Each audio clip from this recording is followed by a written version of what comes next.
عالم ہوتا ہے. ذرا سوچئے کہ جب 2 محرم کو حسین کی بہن زینب نے کربلا کی سرزمین پر قدم رکھا ہوگا تو دل کا کیا عالم. بی بی خیمے میں پہنچے، ایک زرد رنگ کی خان اوڑی پر بی بی کی چادر کے اوپر آ کر رکی. گھبرا کے مولا حسین کو بلایا، بھیا یہ کیسی سرزمین ہے جہاں آ کر ہماری چادر پر زرد رنگ کی خاک کا بگولا اٹھ کے آیا کہ بہن زینب کی زمین ہی ایسی ہے. یہاں جو بھی آیا وہ رویا. اس کے بعد امام حسین علیہ السلام نے جن کے 70 کا واقعہ بیان کیا، اپنے بابا کا خواب بیان کیا، میں نے ترک کیا اسے. جناب زینب نے رونا شروع کیا، گریہ کرنا شروع کیا. اے بھیا یہ تو آپ ہمیں اپنی شہادت کی خبر دے رہے ہیں. بس عزیزوں، امام حسین نے بہن کو گلے سے لگایا. لیکن نہ معلوم کتنی جگہ آپ تعزیت کے لیے گئے ہوں گے، کتنی جگہ ایسے مقامات پر آپ پہنچے ہوں گے جہاں کسی کا انتقال ہو گیا.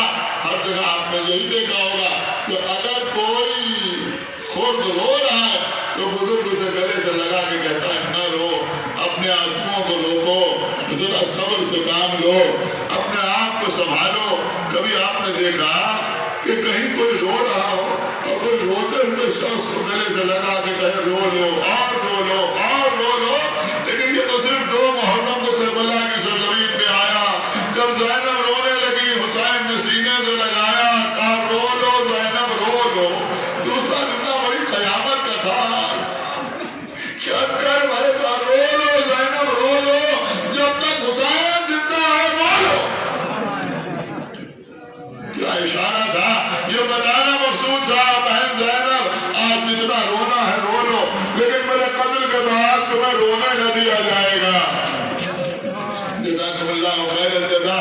بس مجلس سے آپ ہوئی، جو میں مجلس تمام ہو گئی. تو وہ بھی یاد کیجئے کہ جب آپ کے چوتھے امام زین العابدین علیہ السلام ایک شخص نے امام کے لیے شادی کے گھر میں فرش عزائے حسین بچھایا. اس لیے کہ امام کے پاس آیا تھا، مولا میری بیٹی کی شادی ہے، آپ تشریف لے آئیے.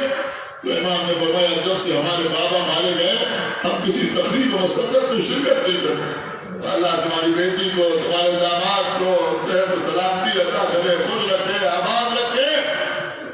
لیکن ہم کربلا کے بعد گوارا نہیں کرتے کسی تقریب و مسرت میں شرکت کریں. وہ شخص واپس ہوا، کسی نے اس سے کہا کہ تم ایک بار پھر چلے جاؤ، جا کے کہنا ہم نے اپنے گھر میں آپ کے بابا کی مجلس کی ہے.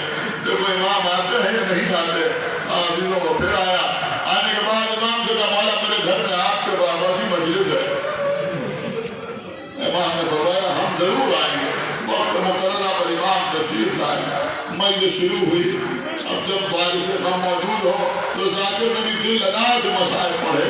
لوگوں نے گریہ کیا، کافی دیر تک گریہ ہوتا رہا، یہاں تک کہ مجلس تمام ہو گئی مگر لوگ روتے رہے.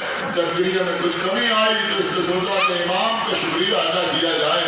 امام کو ممبر کے پہلو میں بٹھایا تھا. یہ پہنچا امام کو دیکھنے کے لیے ممبر کے پہلو میں امام کہیں نظر نہ آئے. اس نے علماء کے درمیان دیکھا امام نہ ملے، شعراء کے درمیان دیکھا امام نظر نہ آئے، بچوں کے درمیان تلاش کیا امام